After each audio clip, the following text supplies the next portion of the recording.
The hell is that?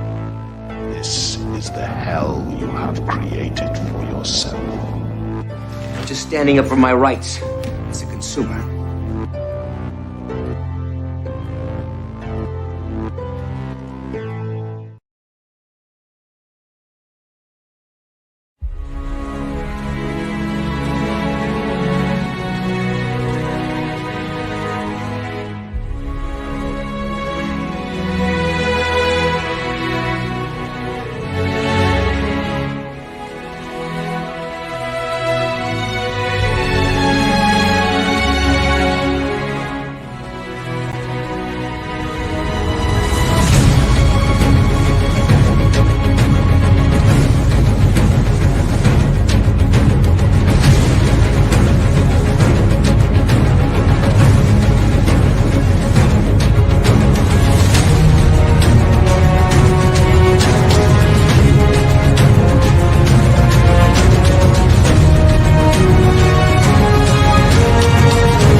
Well, hello, welcome. Happy Thursday, everybody.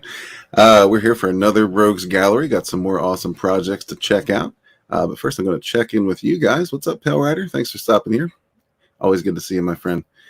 David's in the chat. He's also here with us to discuss a couple projects, actually. So stay tuned for that.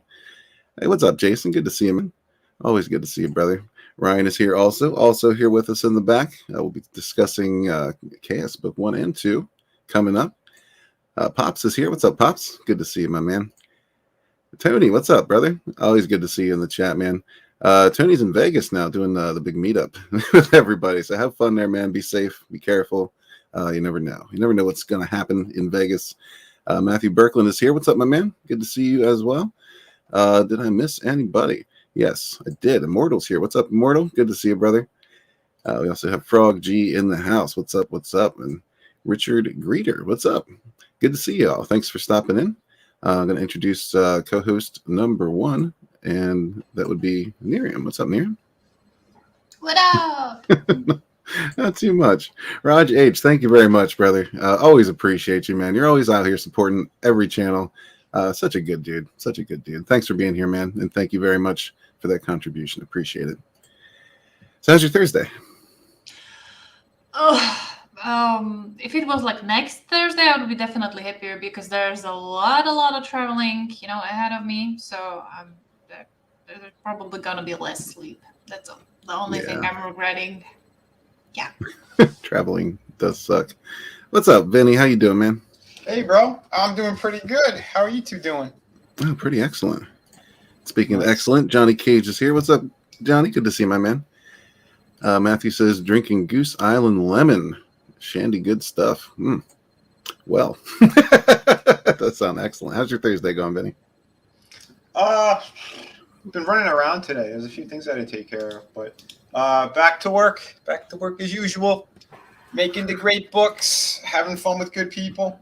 Heck yes, that's what it's all about, man. No time for slacking. That's right. No time for slacking. Speaking of good people, let's say hello to Ryan Cardinal. What's up, man? What up? Doing good. How's everybody doing? Very well. Very well. I see you're finally ready to get chaos going again. I know you spent some time opening up your tattoo shop and getting that rolling. Everything seems to be going good there. Am I right? To a certain extent, I'm actually looking for a new location right now, so there's that on the plate as well.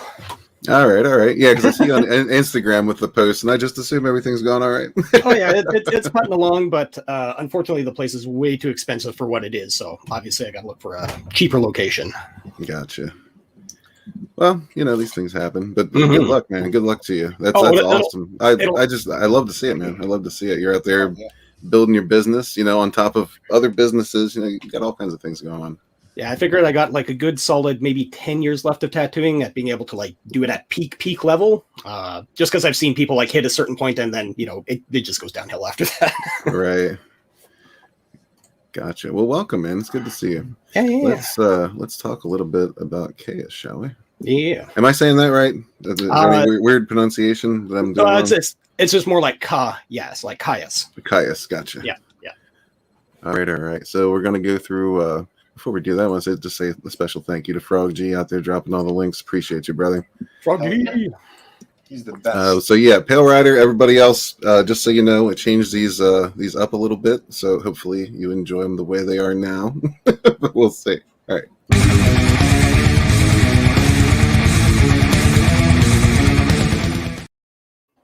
All right, so we're starting with the pitch. Got a little bit more metal, made it a little bit faster for you, so it's not as boring. I like it.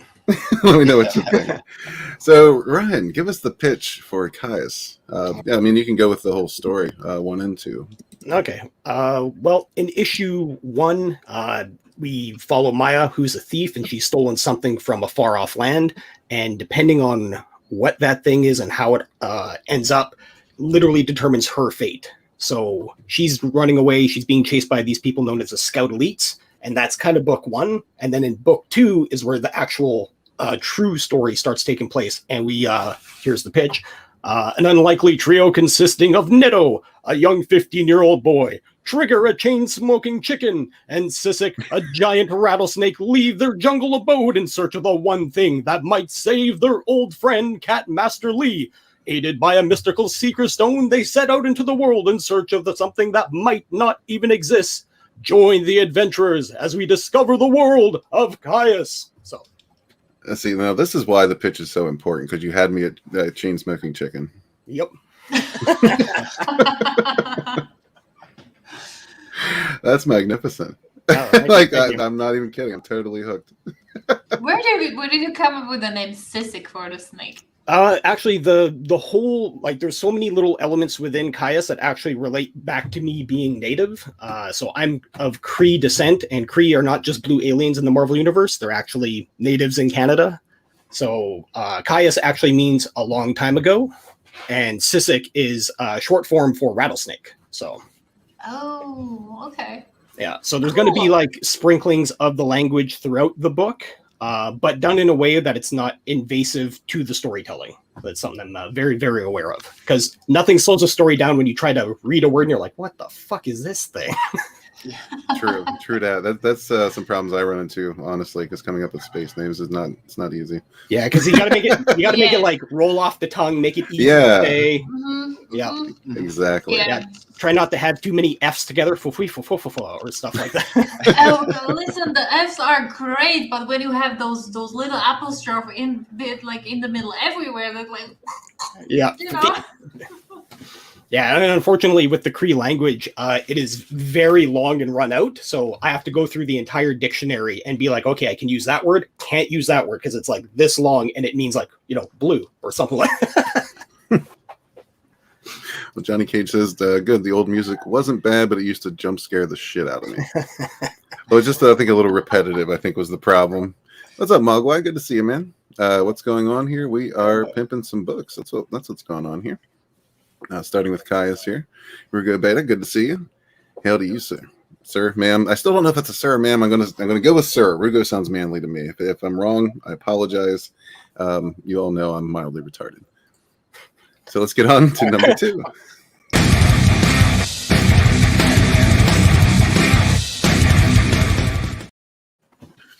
All right, Ryan, let's learn a little bit about you. We know you're a tattoo artist, but how did you get into comics? What was your What made you really want to jump into this, and like, why do you have a story to tell? Well, just like most of us, we all grew up with comic books. We had some kind of tie-in back in the day, and I grew up in the middle of nowhere, so it was kind of like my understanding that there's more to the world outside of where I grew up. So, reading Spider-Man, swinging through New York, all that kind of stuff, like, oh, that's fucking cool. But then as I got older, I was like, well, what's the goal here? Do I go work for Marvel or this kind of stuff? And then falling into tattooing for almost 2 decades, I was like, you know what? If I'm going to die in a year, what would I rather be doing? And I was like, making my comic book. And this story, Caius, is something that just kind of like literally downloaded into my brain at a coffee shop one day. I was sipping, having a coffee, and I was like, let me think of a story of things that are completely unconnected, and let's try and make something out of this. So the first thing was I drew, this little anime looking boy, totally different than what he looks like here, but everybody's pretty much on the same pipeline. I was like, all right, here's a boy. Now what? And it was like, all right, draw a chicken. He has got a big cigar, feather in his hat. And he's got a Robin Hood hat. Yep. And he has balls under his chin, and nobody noticed that. Oh, yeah. Yeah.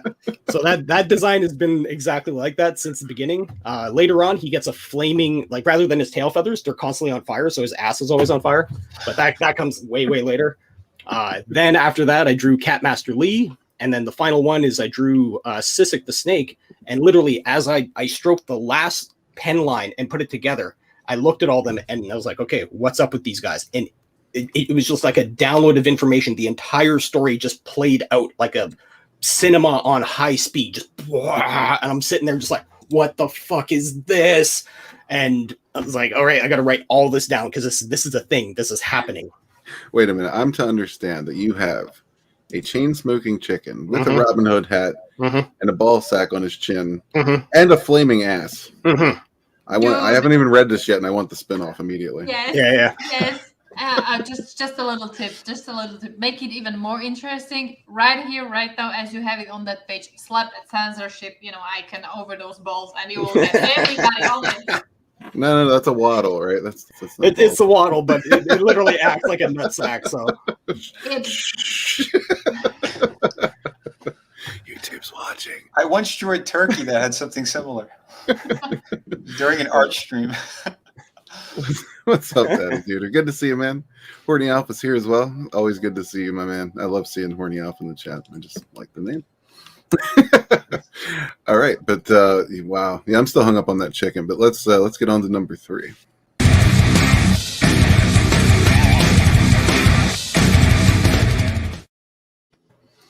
All right, so the universe of Caius. The universe of Caius. Caius, I did it again.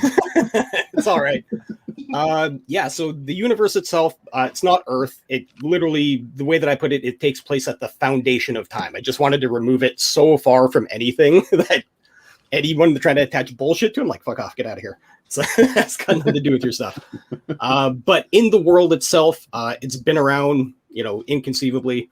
The characters that are involved, these are just, a section of the people that we're going to focus on.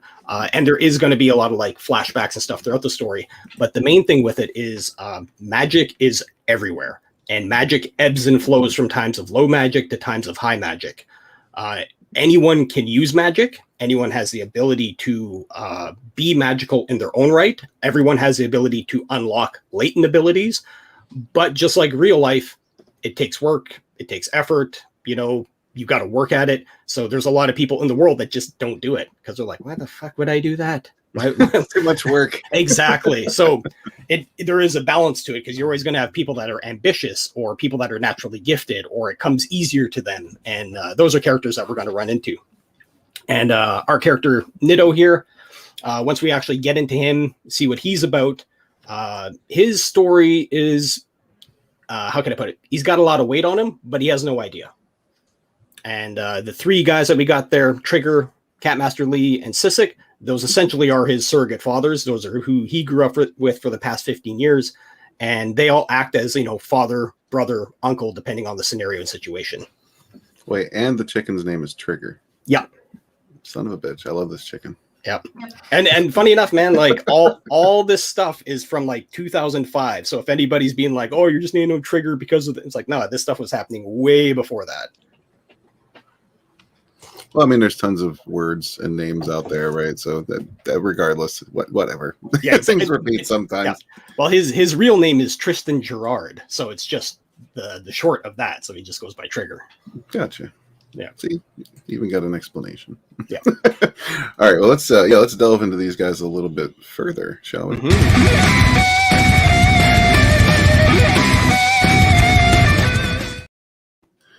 I hope I didn't jump scare you on that one, Johnny Cage.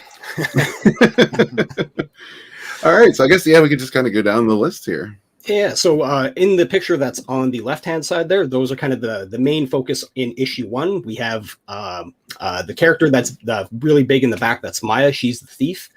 And she's kind of like the hero of issue 1, trying to get away from the scout elites. And then those are the scout elites in the front there, the guy with the fire sword and the fire hand. And the lady behind him is Lady Kudara. And her abilities are, let's see. How can I put it? She can read emotions and exude emotions. So if she wants to overload you, she like wants to make you feel full of love, she can pump you full of that. If she wants you to feel scared, she can pump you full of that. So she's kind of like the Esper of the group. And within the group too, there's other characters in there that they have vision-based abilities. So some are trackers. So that's why a lot of the scout elites get picked that have this visual ability for seeing. And depending on quote unquote what they see is how they use their ability. One guy named Pathfinder, his ability is literally to like look and see how to get from point A to point B. And depending on his ability and how he's using it, how to get there the fastest or the safest or, anything along those lines. And it becomes clear to him. So that's one of his abilities. And that's for issue 1. And issue 2, obviously we get into the main group character. And these are the guys that we're going to be following for the rest of Caius. It's Nitto, 15-year-old boy. He's grown up with these yahoos in the jungle. It's all he's ever known. Picture like a cross between Goku and Tarzan. That's a nice cross. Yeah. So he's your typical shonen kind of character, happy-go-lucky, all this kind of stuff. But he is completely unaware of the weight that he's carrying and that other people are constantly putting on him. He's got no idea what he's got in store for him. Can I ask you, did you have like great influence from Naruto? When I created this, Naruto was not really on my radar. But because I'm just looking at that girl's face, right, on the very left, and she just reminds me of Tsunade so much, Yeah, the later influence, when I actually started drawing characters and coming up with a very specific style, is from Naruto and Avatar: The Last Airbender. That's kind of the cross that I'm going in between. I used to be able to draw, I still can, very much like the old school 90s Jim Lee cross hatching like crazy, but in order to do the story, I'm just like, I can't do that style of artwork because it's so time consuming. I need to find a happy medium that I'm happy to draw with, that I actually enjoy drawing. That's not a chore while I'm drawing it and having a blast. And that I came up with this, and this checks all those boxes for me. Yeah. I'm just can't stop looking at that face. And then the ball sack, of course, yes. Yeah. It draws you in. Totally. That was the first thing. Oh my god, are there like balls hanging from his shoe? Well, we all learned from sucks you in. Yeah. So? Well, as we all learned from Family Guy, balls on the chin are funny. Oh yeah. So the other 3 guys that we got going on here, Trigger the Chicken, he is your little Napoleon complex guy. He's the smallest of the group, so he's always got the most to say. He's literally the foul-mouthed chicken. So the way that I got around swearing is anytime that he wants to swear, it's going to be, filled in with buck or cluck. So I'm like, oh, mother clucker. So, it'll be quote unquote so cool. Safe to read for kids, but also, very, if you get your kid, catch like, oh, mother clucker, you can't get mad at him. Well, it depends on the parent, I guess. Yeah, exactly. Yeah, I think I found my favorite. Okay, when are you releasing this? When? September 7th is the launch date. I was planning on to launching it a lot sooner, but I got caught up doing the animation. Stupid me, I was just like, hey, you should probably do an animated trailer. Oh, you know how to animate? Not really. Probably should learn that if you want to do that. Yeah, let's do that. Yo, So, are we gonna fight over the first 2 positions for the backers? Maybe. Well, David wants to know: does he use a cannon or a Gatling gun? Come Not- on, give him a bazooka. Not trigger, but the thing is, he is always chain smoking. He does not have a cigarette. Even when he's like passed out sleeping, there's a cigar in his mouth that he is smoking. And even while he's sleeping and it goes out, he'll grab another one and put it in. Like, it's just reflex for him. And with that too, he also has abilities with the cigarette or the cigar. I mean, he's able to create smoke plumes. So he'll like drag the whole thing in one shot and he's able to like blast out like a pyroclastic blow. And he's also got other abilities. When he runs, like, how can I put this without giving too much away? The core group here, Sissik, Catmaster, and Trigger, they're known throughout the land. And Catmaster Lee himself is legendary. But Nitto, the 15-year-old kid, he's got no idea of this. Like, he just knows him as, like, old stinky Catmaster. And when they actually start going on their adventure, he starts hearing words of people because you're like, oh, who are you guys? And some people like, oh, Catmaster Lee. Yeah, he's world famous. You don't know him from the battle of this and this and this and this. So all this legend and lore start getting told to the kid that he's got no idea of because he's like, well, no, it's Catmaster Lee. He's like old, barely moves, smells like hell. Like, I think we've all known someone like that. Kind of reminds me of Master Chief from Kung Fu Panda. Yeah. I don't think he really stank though. Yeah. He didn't give me a homeless vibe. Yeah, well, What's up, Keely Chow? Good to see you. Well, one of the big things is Catmaster has been training Nitto for this, sending out to the world for the last 15 years. And the big thing is every year at this certain time, he tells the story of how he came into the possession of, Nitto. But Nitto's never heard this story because every time he tells it, he starts wandering off in the middle of training. And Nitto's never heard the full story. But in order for him to leave, he has to, graduate and do this final task. And the final task is just filling up this giant reservoir so he can give him a proper bath finally. Because he's sick and tired of how bad he smells. And that's kind of the key things. Like, if you can fill up the reservoir, classic Shaolin monk training, taking the water up the mountain. And once he fills it up, then it's time to go. I'm liking this move more and more. This sounds damn entertaining. And then Sissik is his quote unquote martial art instructor. But the problem is because Sissik doesn't have any feet, he can't teach him any footwork. So he only teaches him how to strike with his hands. And so he's only got boxing skills. And Sissik always beats the shit out of him because he's like, well, your footwork's awful. Of course I'm going to beat you every time. Take a second, say hello, Wookiee Lives Matter. Good to see you, my man. It's a new millennium. Don't be an old bigoted fart. Get with the gays agenda now. Agreed. Thank you very much, Wookiee. Always wise words. Heck yes. All right, so now let's move on to the villains, shall we?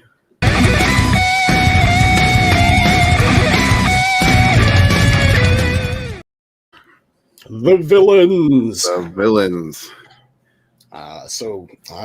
We can take a look at that top one there. This one? Or you want me to keep going up?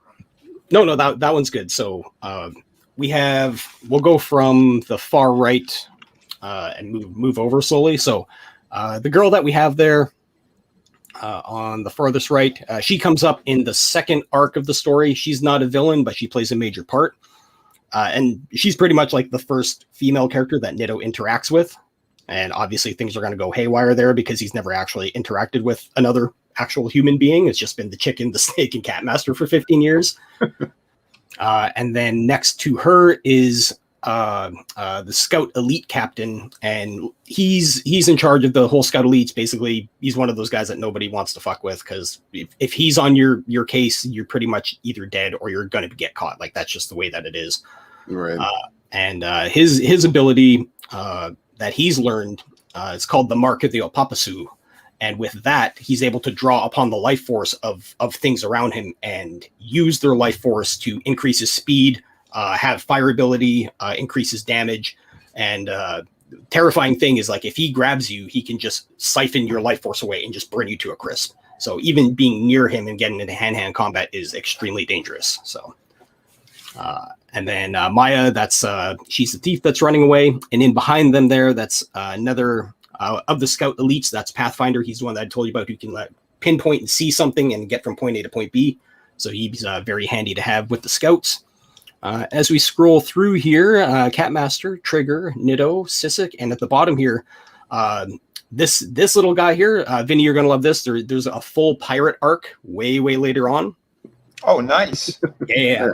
There we go. That's better. So this little stuffed animal creature here, he is the captain of the ship, and just like the Hulk, you don't get him angry. Like the whole thing is like the crew, everyone that's on there, they're just like, whatever you do, just make sure that he doesn't get pissed off. And everyone is terrified of this fucking thing. Does he in Trigger ever have a?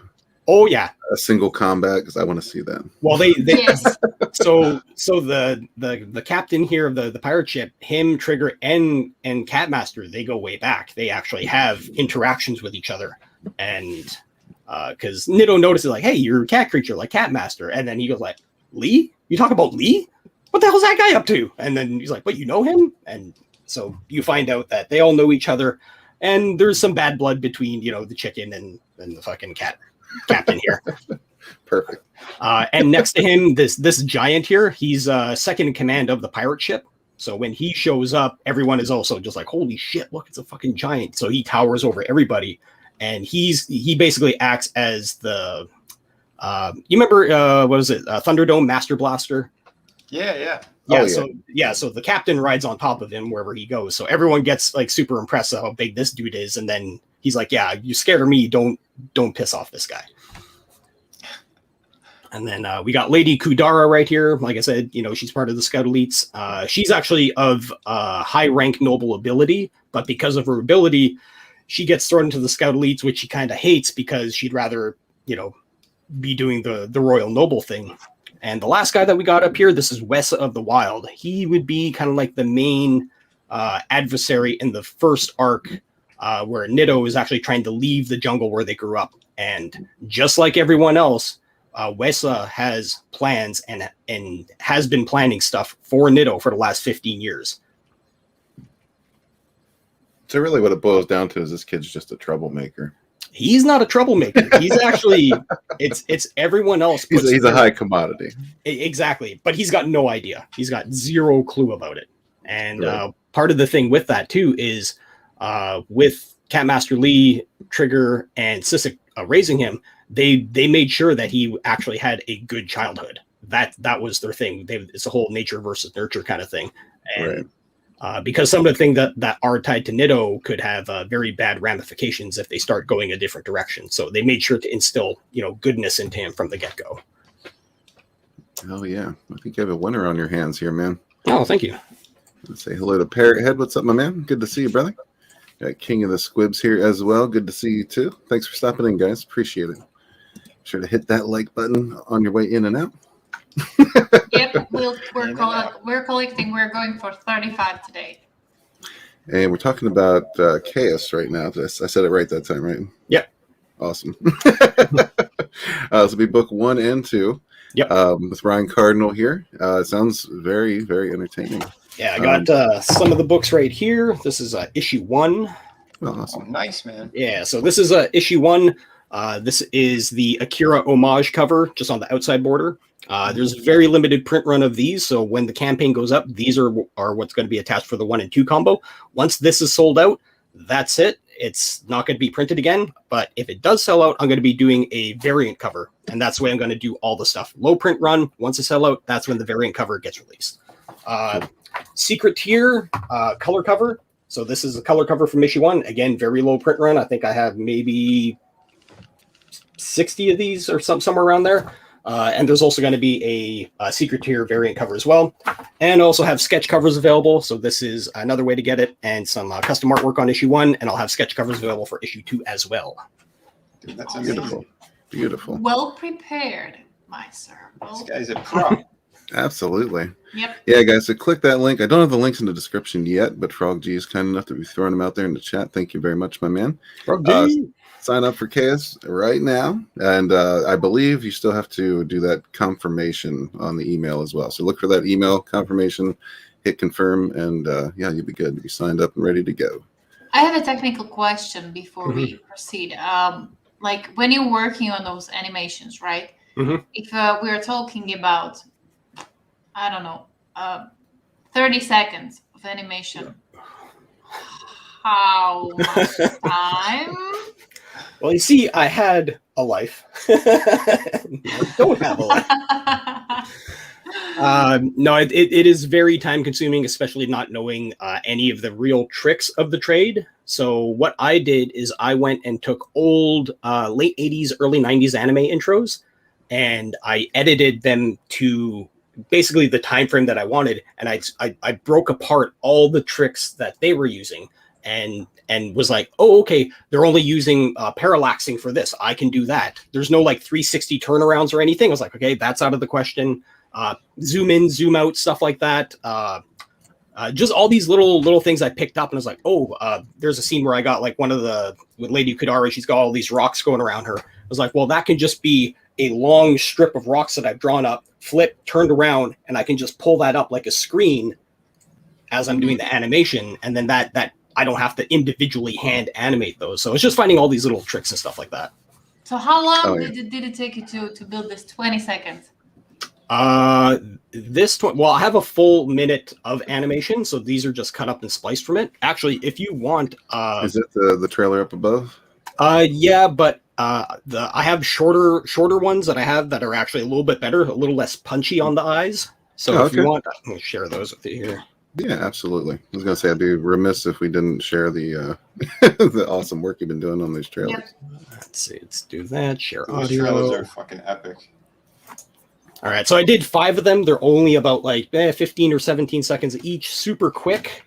But anyways, pull this up. There it is.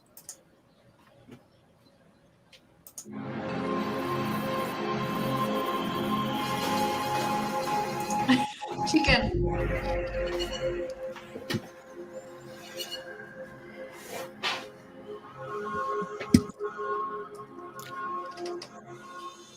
Play the chicken again.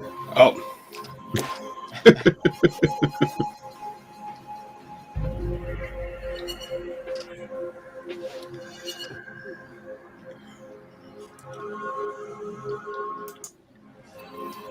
And yeah, these are all just, like I said, snippets from the actual trailer coming out.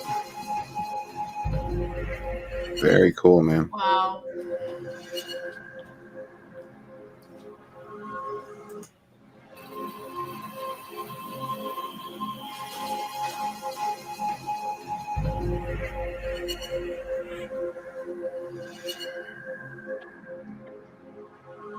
I think this is the last one.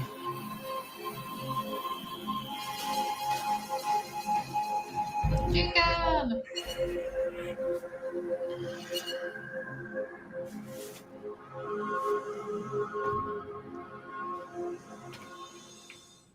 Yeah, so there's the teasers, and I'm just working on the last little bit for the animation. All the animation's done, but I have this little block where I got to put in the actual drawing from issue 2. So that's what I'm working on right now. And once that's done, I'm going to be plastering that everywhere. So keep your eyes open for the full feature-length trailer coming out. So Absolutely do that. Yeah, that's looking awesome, man.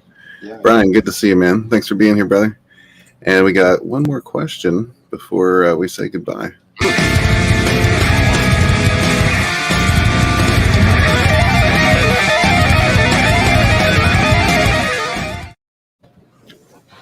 Okay, this time, I prepared a serious set of questions, so I'm confused. Okay, yeah, because I have so many good of them. I can choose. Okay. If there were no consequences for a day, what would you do? Oh, no consequences? Maybe let's keep it simple. Just go rob a bank. Okay, that was. Yeah, see, this man's got a good head on his shoulders. You were looking for something else, but he's like, yeah, fuck it, let's get some money. Listen, should I ask you the second question? Okay, you're gonna get 2 questions. Okay, the second question: when you poop at home, do you drop your pants around your ankles or take them all the way down? Depends on how drunk I am. If I'm super drunk, they're coming right off. Because you've all had those, you know what I'm talking about. You've had that shit where you're just like, oh my god. Oh yeah, you don't want to waste any time or take any chances. Shirt comes off, pants come off, sitting there like this. But if it's just a regular everyday poop, just down to the ankles. If you have a cat, they always want to come in. You're like, hey, what are you doing there? Why are you closing me out? And my cat likes to just, jump into my pants and like go to sleep while I'm taking a crap. I'm like, thanks, Dexter. Thanks. So that's what he does. Okay, high five. NyRiam, is it just what you wanted? Yes. Perfect. Yes. That was an excellent outcome, I think. Well, bear in mind, like 20 years of being a tattoo artist, like there's no shame when it comes to stuff because it's just like just throw it at me. I've heard and seen it all. Like crackheads coming in trying to sell shit, like. I just thought like you came with the kind of a spirit like like a wise the wise master Shifu, like okay, I'm gonna ask you a serious question. Okay, that was blunt. Okay, crazy. Cool. Well, good to see you, Ryan. You're welcome back anytime, man. All right. Hell yeah, everybody, go check out Caius, book 1 and 2. Sign up right now. Caius, I did it again. Okay, it's gonna take me a while, if ever. So yeah, I'll just keep apologizing. It looks incredible, man. It really does. When do you think you're gonna launch this? It launches on September 7th. And yeah, so full bore from there. We'll see how it all pans out. Hopefully, I hit the marker that I'm hoping to aim for. And yeah, just a bit of a time. Like I'm a small creator, so I don't have any big hopes and dreams, but what I do have is I do have big plans down the road. So I'm just trying to line up all those things while I can. Like even doing the animation, that is now proof of concept. And in Canada here, they like to throw money at creators left, right, and center. So I can actually now, with this proof of concept, go to them and be like, hey, I want to do an animated short of my thing. And they could be like, oh, here's a bunch of money. And then I can go actually hire animators and we can get like a pilot or something like that going for this. Like nice. They I'm literally, telling you, we're moving to Canada. they throw money at artists like crazy here. Because what happens is every cycle that goes through, once a new budget comes out, any of these places that have a surplus of money, they have to get rid of it. Because if they still have it in their account, they don't get funding the next year. So it's got to go. Yeah, Canada's looking better and better. We just got to get rid of Trudeau. Oh God. Well, let me put it this way: he was the better choice than the previous guy that was in, but now he's the worst choice, and he's got to go too. So, Absolutely, man. So you're saying we're gonna have to wait just a little bit longer? Oh, all of our choices up here suck. Just bide our time. Yeah. Cool, man. Good to see you, Ryan. I'll stick around in the back here, and I'll actually show you guys the full trailer after we're all wrapped up here. I'll give you guys a sneak peek. Awesome. Hell yeah. All right, man. Well, I will catch you in just a little bit. Okay. Thank you. All right. Let's bring on David, if you're ready. And are you ready? I am ready. Yes, I'm here. I'm alive. I'm ready. Hey there. How are you guys doing? Pretty good, buddy. Very well, very well. Setting up the feed cave, as you can see. It's still just a regular basement, but it's getting there. It's getting there. It almost looks like a great fulfillment center. It looked like that once. Well, although it's going to be Mr. Critical Glass is going to be fulfilling Red Eyes, so Awesome. Maybe I'll handle something from Switzerland here. It remains to be seen. Cool. How are you guys doing? I'm pretty good. Which campaign would you like to discuss first? Whatever. Yeah, that one. That's perfect. Alrighty. So we'll just do a double run with you since we got double the campaigns to pitch here. All right. I'll try to do it as fast as possible then. It's all good, man.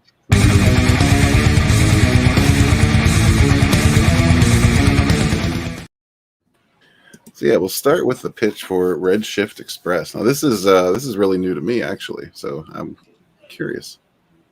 All right. So I guess making very short comparison, this would be something like The Fifth Element, but maybe done by Heavy Metal Magazine. Comic format, more for adult oriented, and sprinkled with a little bit of body horror. I really like The Thing and movies like that. Aliens. Oh yeah. Alien, the first one. And who doesn't? Life and like weird horror sci-fi movies. So I really like the body horror element. and that's kind of a super short pitch. The protagonist, her name is Romina Jones. She is a space pirate. She is a thrill seeker, adventurer, and the whole story starts when she steals her boyfriend's ship and goes to this particular space station to sell some contraband. She gets caught, and the guy in charge of the station is like, yeah, okay, maybe we can handle a deal. You go back to Earth, you take this contraband, and I'll wipe your record clean. But then what he gives her is kind of like maybe something to save the whole of the universe, a solution, a cure to a mysterious plague. And so now every faction in the galaxy is after her, trying to kill her because, maybe a vaccine, maybe a weapon, it may be something more important. Very That is cool. very short. You said the magic word. You said wipe, and I just can't control myself. So, has your butt been wiped? My butt's been wiped. Yes. Yes, my butt's been wiped. My goodness. Excellent. Oh God. Yes. Let's move on to number 2. Got it. Conveniently enough.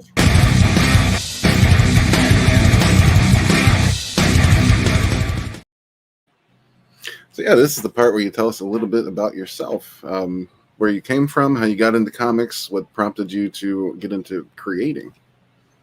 Oh my goodness. Well, I'm half Swiss, half Mexican. I was born in Mexico, born and raised there. Now I live in Switzerland, and I started studying biology. Then I was like, no, that's too boring. I was, drawing all the time instead of studying, and so I decided to change that and went to design.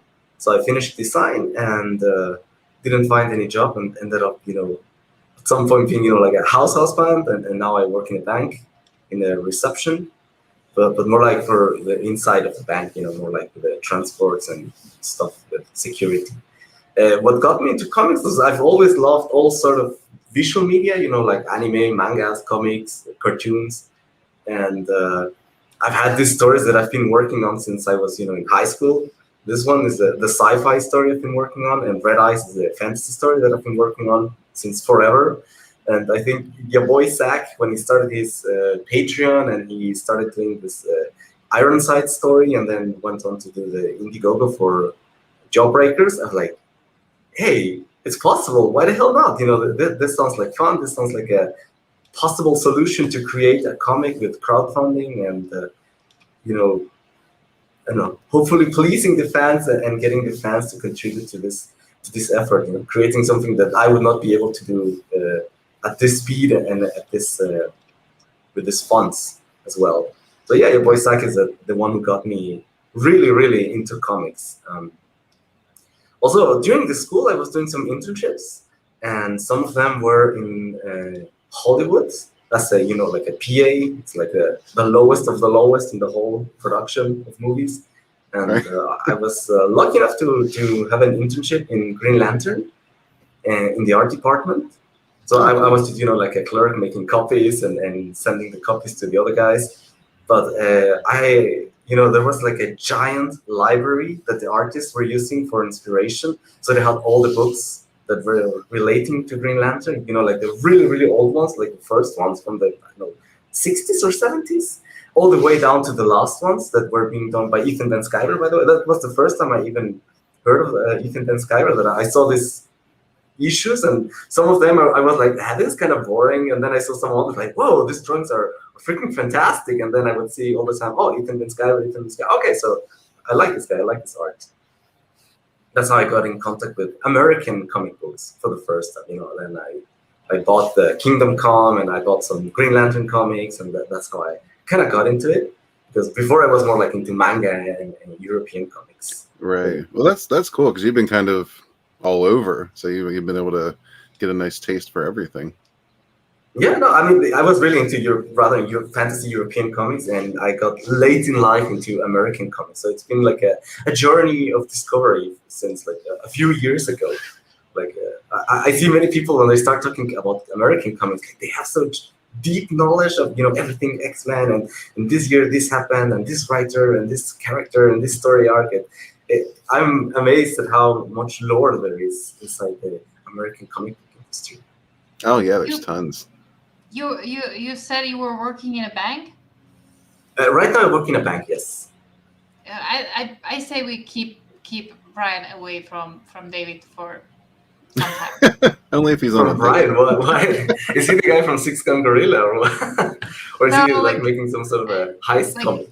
Haven't you heard the trick question, the Joker card that he got? No.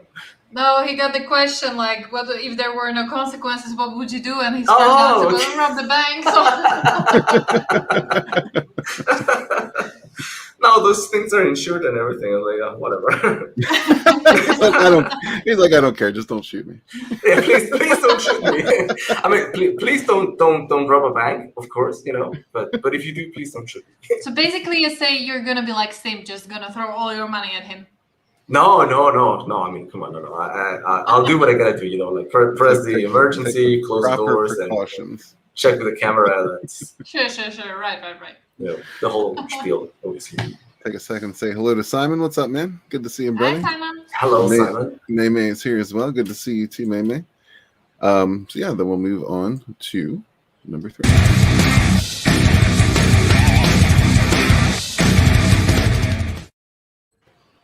So yeah, what kind of universe are we looking at for this one, David?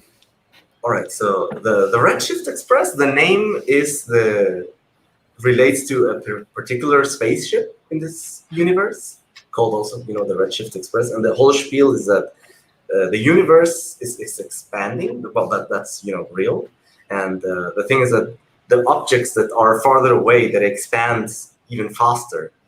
And so at some point, certain objects are going to be getting farther away from us than even light can travel from those objects to us. That's like real. That's a real fact of the universe. And so the whole idea is that this ship is going to be the last ship that is going to go to a segment of the universe before the whole faster than light traveling system of this universe collapses. At some point, the universe is going to be expanding farther away or faster than even this faster than light methods can reach from one destination to the other. And the whole idea is that this ship is going to go there before it collapses. And this ship then becomes the protagonist's only hope of escaping all these crazy monsters that are trying to kill her. So it's basically like a run against time to get a ticket and to get a seat on this ship before everyone, tries to kill her, destroying one planet after the other after her. It's the whole thing plays out in the Milky Way, and it's in the future. There's like I said, faster than light travel. There's different races that build up sort of civilizations, factions, if you like.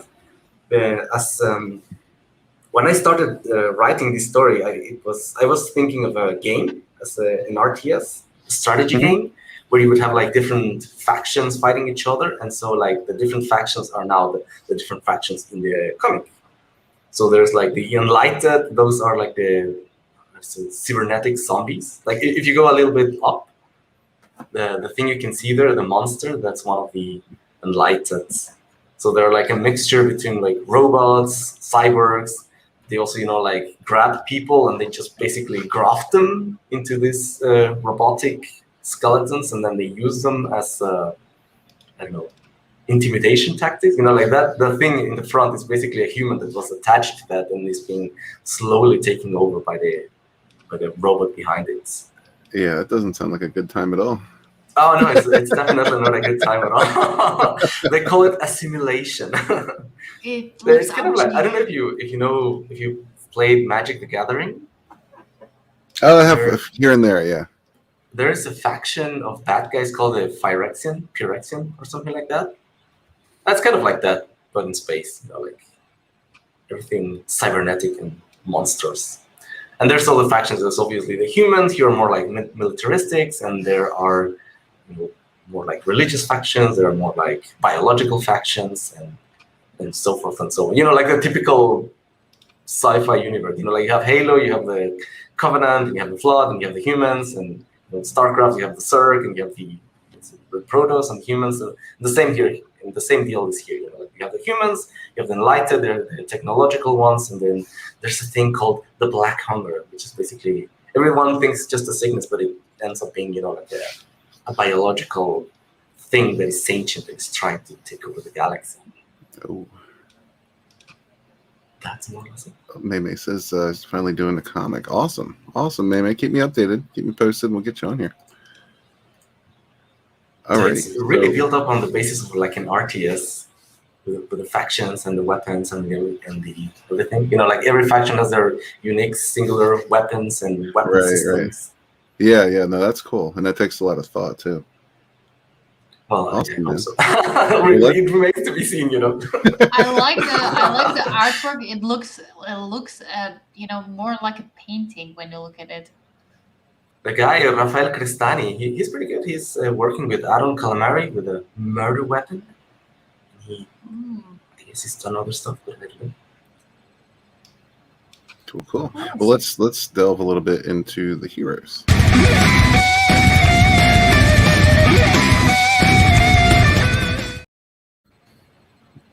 So who are our heroes in this, David? And why should we care about them? Are they heroes? Are they anti-heroes? They are heroes, more or less. I mean, maybe the protagonist starts a little bit like an anti-hero. If you go just a little bit up, you see the girl.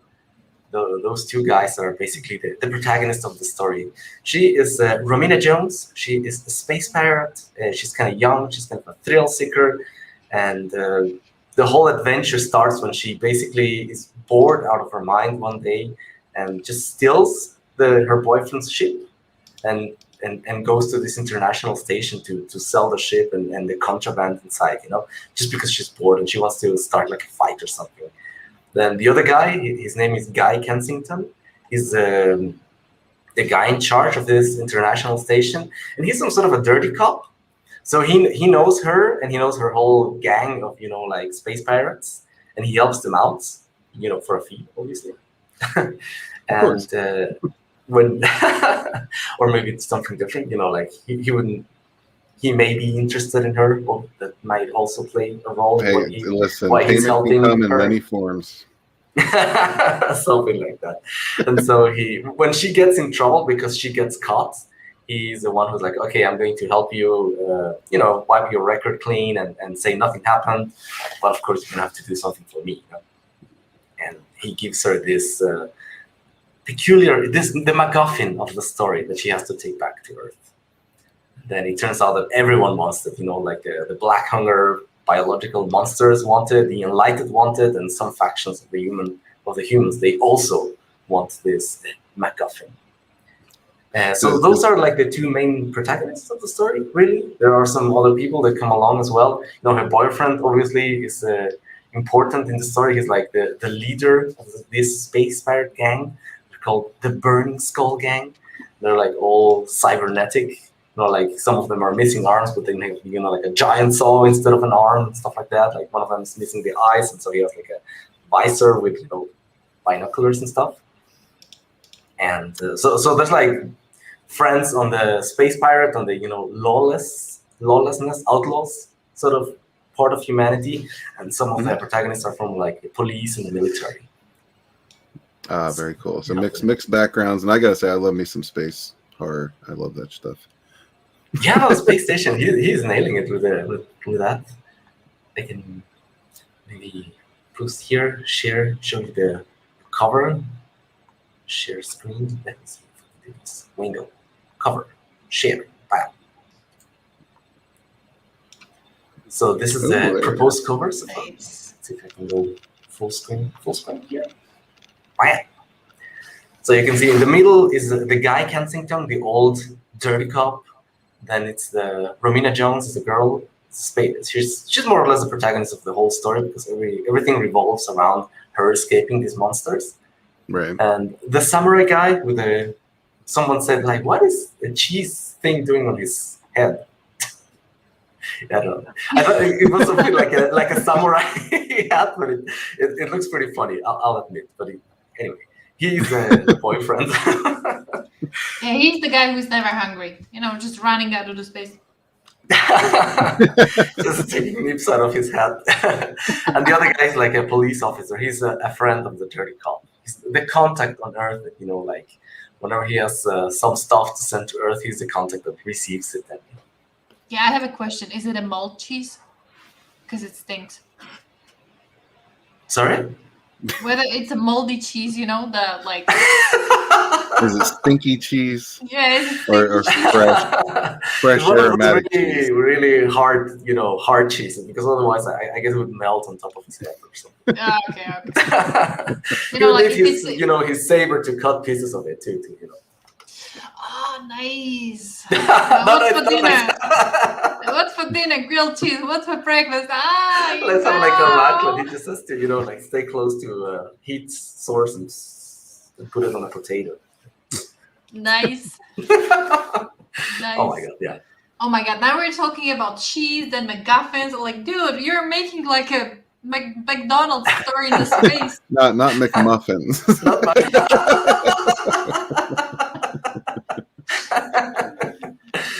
McGuffin. A McGuffin. Sorry.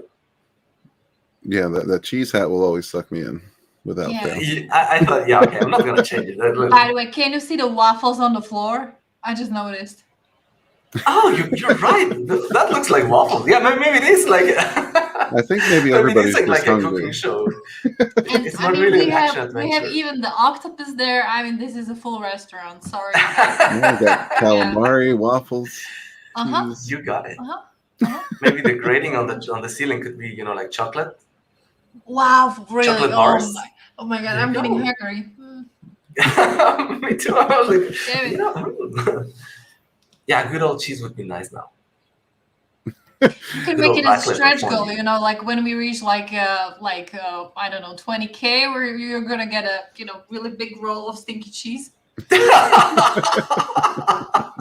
Every biker gets a piece of stinky cheese. Yeah, it's gonna be packed with your coming. Oh, you open the I box. was like, let's not get to that stretch goal. David, can you help me out with this comment? Of course, he said, el queso es viejo y mohoso. He's saying the cheese is old and full of mold. I suppose it's the word. Yes, that's exactly. Cool. Well, let's move on and we'll talk a little bit about the villains.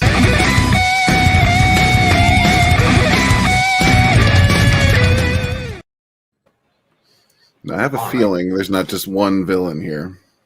Oh, there's The chocolate. The one on the right, that's like one of some poor little fellow who's been infected by this black hunger stuff. And so this, it's more like it's almost like a force of nature. It's not really like there's like a sentient thing behind it. Like they are somewhat sentient, but it's more like, okay, let's just spread and that's it. There's no like a hive mind behind them. And the real antagonists of the story are like the Enlightened, those cyborg zombies, like the one on the left. And those are like, there is a leader of this faction, a robot, almost robotic kind of creature that has the work in progress name of Mother. Of course, the first time I told that story to my mother, she was like, "What? The main antagonist is called Mother? You're gonna change that, Mother? You bastard!" I was like, "Oh, yes." So I'm working on that. But Is that the only reason it's a work in progress or the working title? Because you got scolded by my mother. Like, you better not give the name Mother to your main antagonist. Yeah, exactly. Well, the thing is that this creature, this leader of the Enlightened, she is all driven by logic. Like they are so robotic that they are, logic is almost like their religion to them, and they only see whatever they do, even if it means people die or one of them dies as well. It's all driven by the logic of keeping themselves safe. And so at some point they may have the solution to this plague that is, going rampant all over the universe. But for them, it's like, whatever. The logic dictates that if this plague can wipe out all the other races, then that's good enough for us. Like we'll settle with that. We'll try to get a cure, but if everyone else dies, that's perfectly acceptable. Yeah, tough titties. That's why they are driving everything and everyone to kill this the protagonist Romina, to get the MacGuffin that could be a cure for this. Again, about the food. McMuffin. McMuffin. So maybe it's a little bit contrived. Let's just say the robots are the bad guys, and they want to kill all humans, and that's putting it very simply would be that. That's nice simplified. So what's up, Zero Fall? He says you could say he has mommy issues. No, I'm gonna change it. No, I see her point. Like that, like it makes total sense in the story, and I think it's like a very good name for the villain. But I see her point. Like, yeah, no, of course, people are gonna think that like I hate my mom or something like that. Like, no, let's change it. I'll just think she's a tyrant. Or she wants to kill all humans. Yes, exactly. Like, yeah, nothing too bad. I think I'm gonna change that. No, I mean she's my editor. Like she helped me edit my first book, and she's helping me with Red Eyes too. So yeah, no, I gotta keep her happy. Yeah, absolutely. All right, this is NyRiam's favorite part.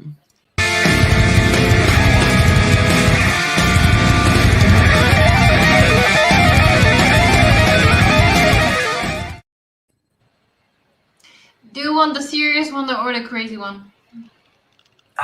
You decide. The crazy ones. Let's do the crazy ones. Okay. As of right now, if you were to die, what would you leave me in your last will in your testament? What would I leave? Who? Me. You. You. Oh, okay. Sounds like nothing. Okay. Wow. So I'm gonna die tomorrow, and I gotta leave something for you in my testament. Mm-hmm. So you like werewolves, right? Mm-hmm. I don't even know. Damn it. What would be like a good present for? Okay, if I'm gonna die. No, but if I'm gonna die, and I want my legacy to continue. So maybe I would put like the script and the whole design skeleton, if you like, of Red Eyes and Redshift Express, and I would send them to you with like a power letter with the copyrights. So it's like, okay, please continue my legacy and Damn, so you all the permission and whatever. Yeah, I wouldn't want this to get lost. So I was like, if I'm gonna die anyway, someone might as well, make. So you would assign me with the work? Yeah. Yes, he's leaving you responsibility in his will. With great power and copyright comes great responsibility. I should have asked the second poop question. Never mind. Well, I mean, we're running. Wait a minute, we're running 2 campaigns here, so there's going to be a second question. Oh, let's say hi to Daniel. What's up, my man? Good to see you. Hey, Daniel. Yeah, NyRiam, here's my word. Keep my legacy alive. Why do people hate me? Yeah, I don't want to have something like like Berserk, where he dies and then his legacy is maybe not continuing. Like no. I want to make sure like if I die suddenly, that someone has everything that could continue with my work. Hopefully, that means he has a lot of faith in you. Yeah, I guess so. Do I keep your mom as an editor? Hello? Do I keep your mom as my editor? Oh please, yes. No, she's good. She's awesome. She worked on like how to say. She started to be a translator, and so she was when she was working as simultaneous translator. So she's really good with languages: English, Spanish, German, and she's wonderful. The whole editing deal. Okay. Right, here goes Pale Rider again.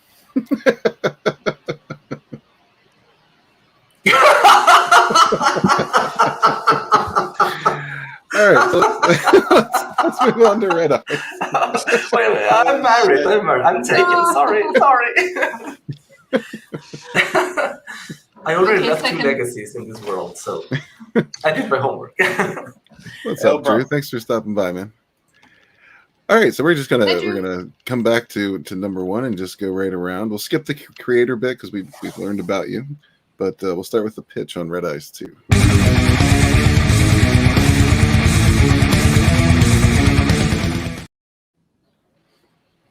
All right, so the very, very short version, this would be, like the Dirty Dozen, the old movie, but again, by Heavy Metal Magazine, the old Heavy Metal Magazine, not the newer one, the woke one. There's none of that woke garbage in here. It's basically the story about a young fellow by the name of Farron Fair. He's the son of a general of an insurrection that has been going on. and he screwed up one too many times and gets a death sentence. And his father, the general, is like, whoa, hold on.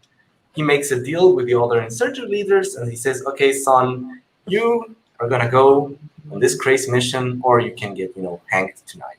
And that's how he goes on this crazy mission a la Dirty Dawson, in the sense that if he manages to fulfill the mission, he'll regain his honor, his and not get a death sentence, obviously.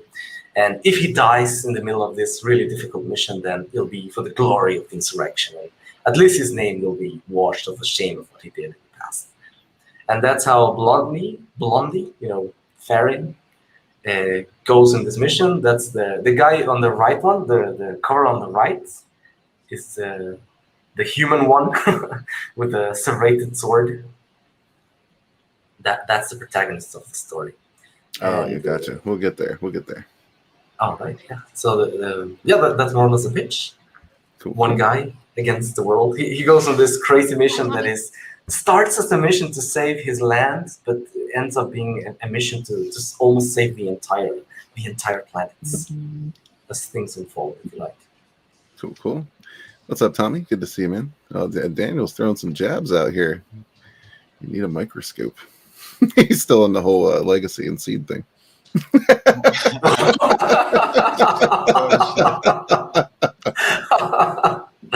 NyRiam, are you single? No. No? Oh. No. Okay. Probably a good time to talk about the universe of Red Eye.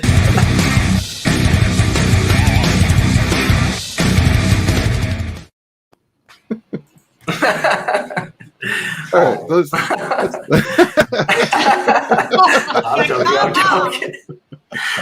I'm joking. I am taking this one. So yeah, what was the question again? Sorry. We're going to learn about the Red Eye's universe. All right, the universe. So this is a dark fantasy story. It takes place on a world not unlike ours, and like in the Middle Ages, at the beginning of people starting to find out, gunpowder and the Industrial Revolution starting to happen. But there's also, all this crazy fantasy races, like cat people and mermaids and tree people and so forth and so on. And also there's like this very peculiar stones that can bend the rules of nature. They call them power stones, and they're basically like magic. Like you have one of them, and it's like a magic wand. You can do crazy stuff with them. If you have an electricity power stone, you can shoot electricity out of your hands and stuff like that. It's kind of, I think you would describe it as a low fantasy kind of tale, where things are, as far as possible, very much the way they would happen in a real world. So the story is very contained. The people in this story who are like, let's say, shooters, if they're an expert with weapons, they are not very good at fighting and they're not very good with magic. So it's more like there's a team of 9 heroes. Each one of them has specialty, and that's why they come together to play off their specialty. So it's not like one of them is going to be, like uber powerful and just like snap his finger and destroy an entire city. It's very, very, even using his powers. Exactly, like even the power stones, even if you have one of them, it takes a lot of time to focus, concentrate, to even be able to do something like shoot a lightning bolt. Like that takes some effort to do in this universe. Of course, if someone has enough time to focus, and that's kind of like the typical spiel of the battles in the world of Red Eyes, like the fighters, they are, going at the front, the shooters are trying to pick up the mages, and the mages are usually, stay behind, focusing with enough time so they can, shoot out more crazy stuff. Not just one lightning, but like a whole bunch of lightning and wipe out more guys than just one. Gotcha. Awesome, man. Yeah, I know, Wookie. It's so we bump elbows a lot sometimes, but yeah, we'll be here every Thursday at 6:30. So yeah, everybody's brushing tips. Brushing tips, yeah. A lot of tip brushing. Russian tips, what's that? No, brushing no, tips. Don't encourage that. Don't encourage that. Okay. All right. So it's Sounds not gonna like- be like Dragon Ball, where like you just put like this your hand, and then it's like a massive beam of energy that destroys half the universe or whatever. It's much more realistic in that sense. That's how a battle would play out. Like people would get tired. If someone dies, they're dead. They're gone for good. So if any one of the characters dies, they're not coming back. They're not going to be, like a ghost or resurrected. It's like, no, you're dead. You're gone forever.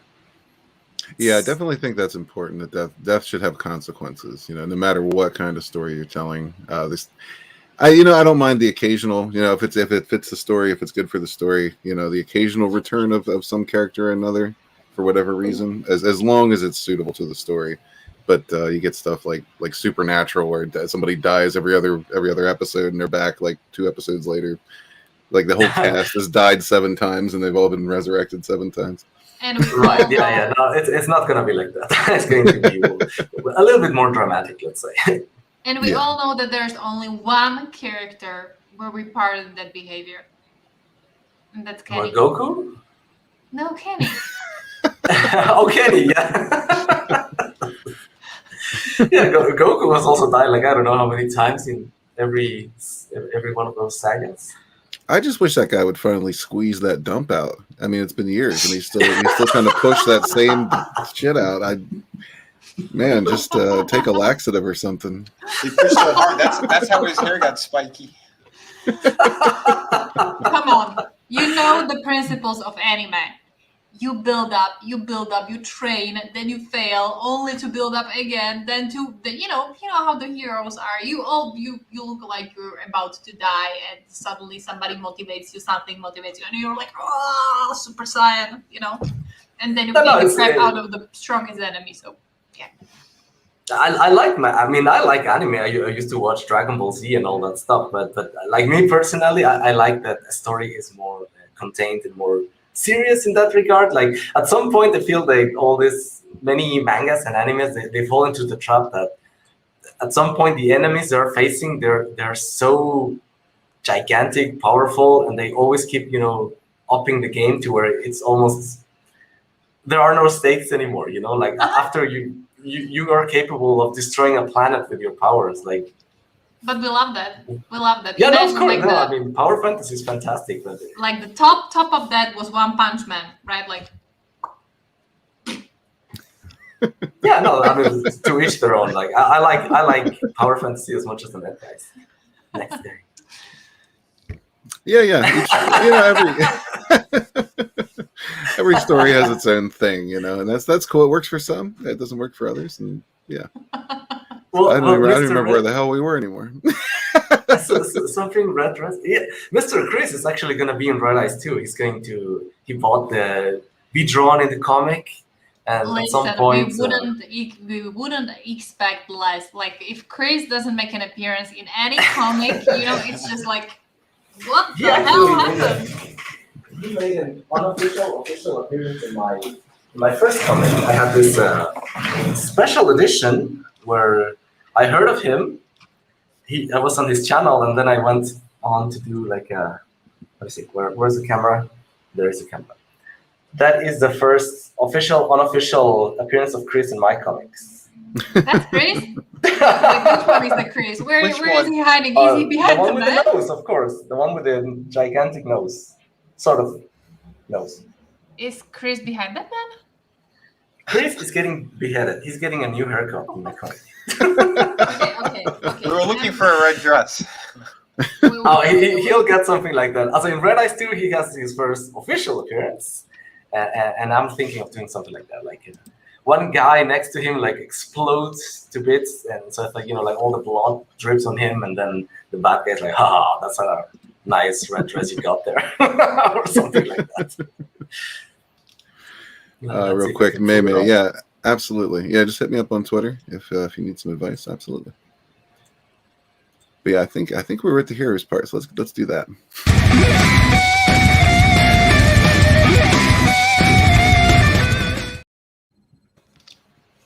So let's learn a little bit about. Wait. Before you do that, I just want to show David how Chris should have looked like.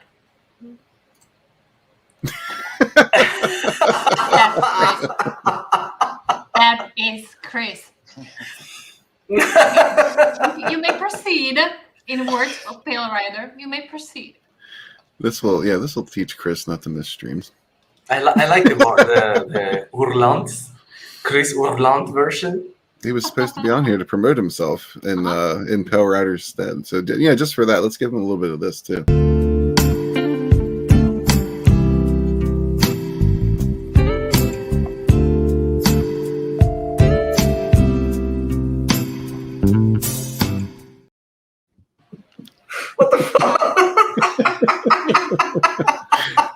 What? You didn't know Chris did modeling? Wow. Damn, Hans. You haven't seen this? He's Chris got it. So where were we? Let's discuss the heroes. So something red dress. All right. So the heroes are these guys that you see there, the insurgents. Their land was conquered, and now they are in a mission to free their land. The guy with the hat, that's Mentor, codename Mentor, and he's like the guy who's going to be guiding them, trying to make better humans out of them. And so he's put in charge of this crazy mission because he's basically the only one who could see the mission go through. And he's also he's kind of like the Obi-Wan Kenobi of the story, except that he won't die immediately. He lasts for a while. And then the guy leaning on the wall with the blonde mohawk. Wait a minute. If someone were to strike him down, would they become more powerful than we could possibly imagine? No. He just dies. In the world, if you strike him, you just die. You just die. That's it. So the guy with the mohawk, with the blonde mohawk, that's the hero, and he is the son of the general, one of the leaders of the insurgent movement, and he was kind of a spoiled rich brat. That's why he gets into all this trouble. So much so that he is sent into this suicide mission to atone for his sins. And that's him with a serrated sword. And all the other guys, they are basically cannon fodder, just to die for our entertainment. And, be like love interest and stuff. No.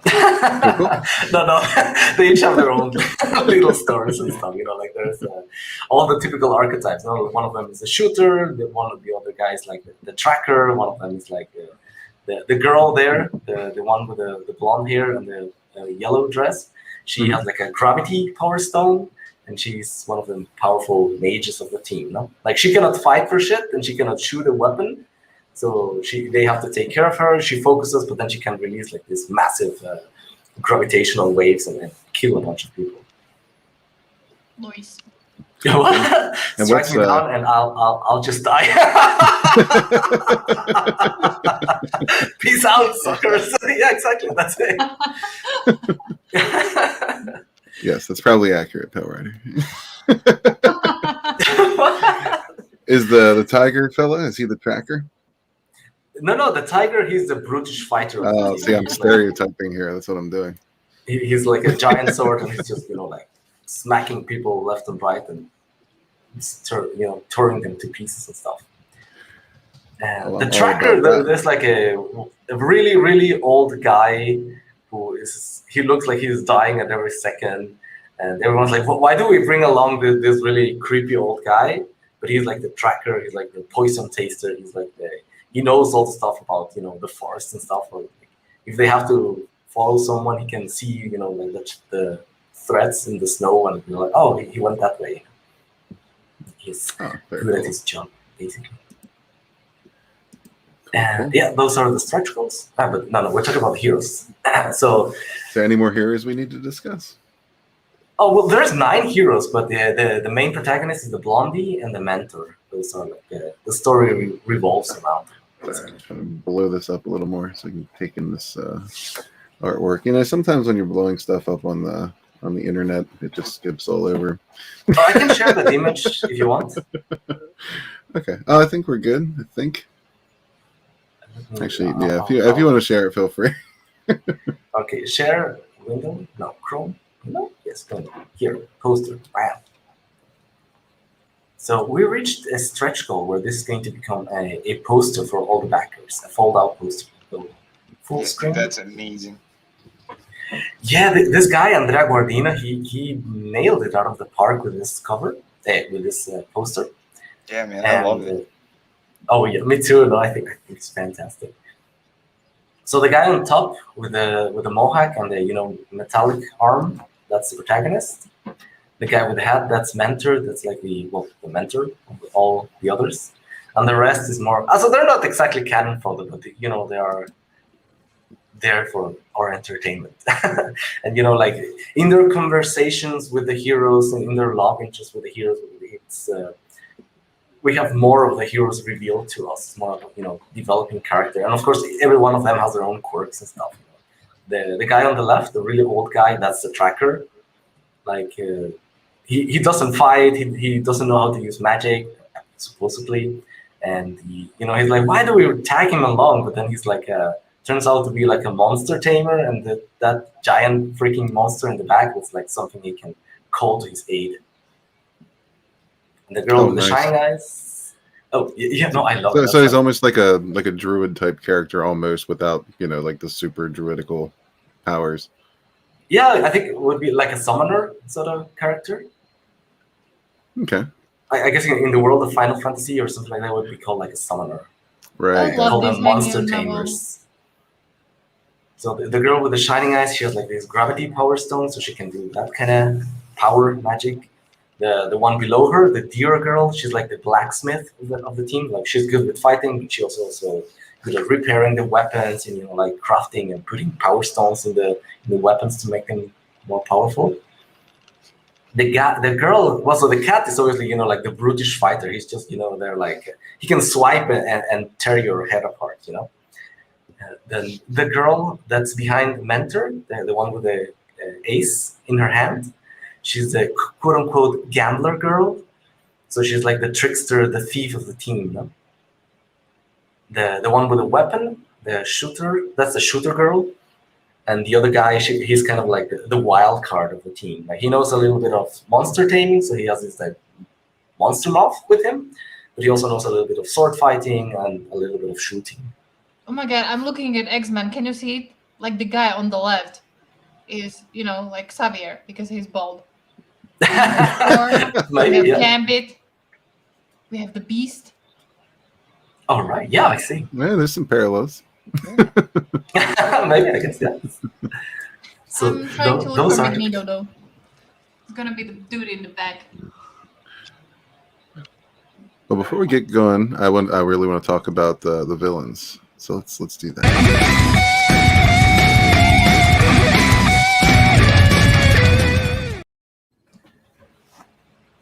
all right then. What kind of villains are we looking at for this, David? So in the campaign, or maybe I can show that too. I can share the villains cover, as I call it. Here, we can stop sharing this. Where are we streaming? Stop. Share. Stop share it, screen. Oh my goodness. Here. Bam. Is it working? Yep. Oh, there it is. So this is the regular cover, or the villains cover, if you like. And these are the bad guys. So these are called the hunters. They are the guys who conquered the land where the heroes live. And they're called hunters because they, after conquering the land and keeping it under their control, what they now do is that they go from town to town. And if anyone like misbehaves or like criminals and stuff, they basically hunt them and drag them along to be slaves in their coal mines, and like take them to the front of their wars to be basically cannon fodder. So they're hunting people left and right for their nefarious purposes. That's why they call them hunters. The guy in the center, his name is Luther. He's the leader of this elite band of hunters, and he's like, as you can see, he's very tall, he's very strong, he's excellent with this freaking gigantic sword, and he's also pretty smart. And the people around him are his elite group of hunters, and they mimic the heroes in a certain regards. Like they each have their own specialties, so it's not like one of them is like super powerful with everything. So the girl with a revolver, she's the shooter girl of the team. The guy below her, that's the sniper. Then the girl that is completely naked, she's the shapeshifter. So she can shapeshift into these gigantic monsters and then, fight like that. The sumo guy, the codename sumo guy, he's a regenerator of the team. He just goes there like crazy, and if they chop anything off, he can just put it back up or just regrow it. Then Mustache is kind of like the hunter of the guy. He has like all these weapons that like harpoons, where he can harpoon people from afar, then reel them in and stuff like that. Ryan Cardinal says the dude on the bottom right looks like Ryan taking a poop when he's hungover. Says, how'd you get in his bathroom to gather reference? Well, I might have an insight to that, because I heard that TerraRider is going to install cameras in people's houses. But I don't see a cat. There's no cat there. Well, we could say there's a pussy on there. No. Well, I Anyway, kind of so- think that the cat came to David, and when The cat ran away when they took the picture. No, it turned into the big, the big Yeah, the tiger. shapeshifter girl. Yes. Well, I thought like the how do you say the regenerators, they basically swallow a regeneration power stone, but that has like some Refrigerators? side effects. So maybe that's why he's constipated.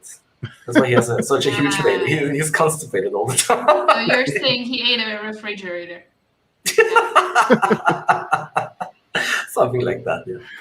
Hey, take it easy, Frog G. Thank you very much, man. Bye bye. Appreciate Thank you. it. Yeah, thank you for the links and everything, Mister. And the other guy with the mask, he is like how to say, in the world of Red Eyes, sometimes when people lose limbs, they have like several different ways of replacing them. Like the most expensive one is like a regeneration power stone, but those things are like freaking expensive. So the poor people have to resort to other things. And in this universe, there's like this animals, these insects, that if you attach them to a wound, they will basically shapeshift into whatever thing you have.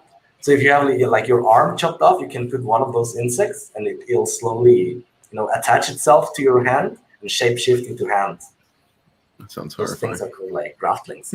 So that guy basically has like a shit ton of those graftlings all over his body. So it's like almost like a swarm of these things. That's why he uses a mask, because like his face is completely deformed into all these monsters crawling around.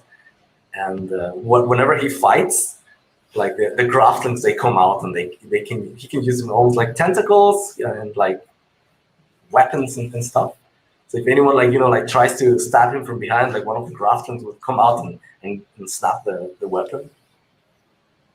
Cool. That's that guy. All right, man. So those are our villains. And Those are villains. NyRiam, I hope you got another one ready.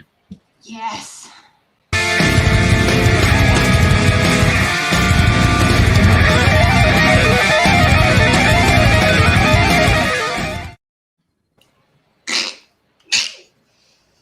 Payback time. Question. Okay. This one was a training question for Vinny, but let's go straight. When you poop in the in a public toilet, do you hoover, build a nest, or just sit down? Build a nest. When I Does that go refer to to toilet poop- paper? In a public bathroom, do I what Hoover. Hover. Hover? Okay. Build a right? nest. Or Build a Build a nest with nest? like toilet Build a paper or the things that you pull out and put on the seat. Or just sit down. no, I would not just sit down. My goodness. Or there's a Oh my fourth God. option. Sometimes people just wipe it down real good. I build a nest. That's what I usually do. I clean everything, then build a nest of toilet paper, and then I sit. Oh my God, you poor Very man. Like, carefully. imagine you go to diarrhea and, oh, I'm sorry, lady. I just can't. I need to spend like 50 minutes just cleaning this place. Do you have some sanitizer, please, and gloves? Oh my god. I would have said it Somebody- depends on the level of emergency. Yeah. Exactly. Depends on the state of the public restroom and how long can you hold it in? You know, sometimes you see a resume like, yeah, no, I'd rather shit in my pants. If you hover to like somebody threw a fully loaded taco supreme at the toilet. Seriously, it's just Ryan Cardinal making fun of me of mispronouncing the word hover after defending him and his name of his campaign like 5 times. Okay. No good deed goes unpunished. You know this. Yeah. Oh shit! Hellrider says, Hellrider has a very good bathroom, solution. I just shit in the sink. By the way, how did we get from tasting things like McMuffins and chocolate and waffles and cheese to toilets? And We went from such a good Well, topic to it this. was your question. I know. I'm so proud. So, Hellrider, are you hovering, or are your cheeks touching the porcelain of the sink? It still applies. You still got germs there. That's true.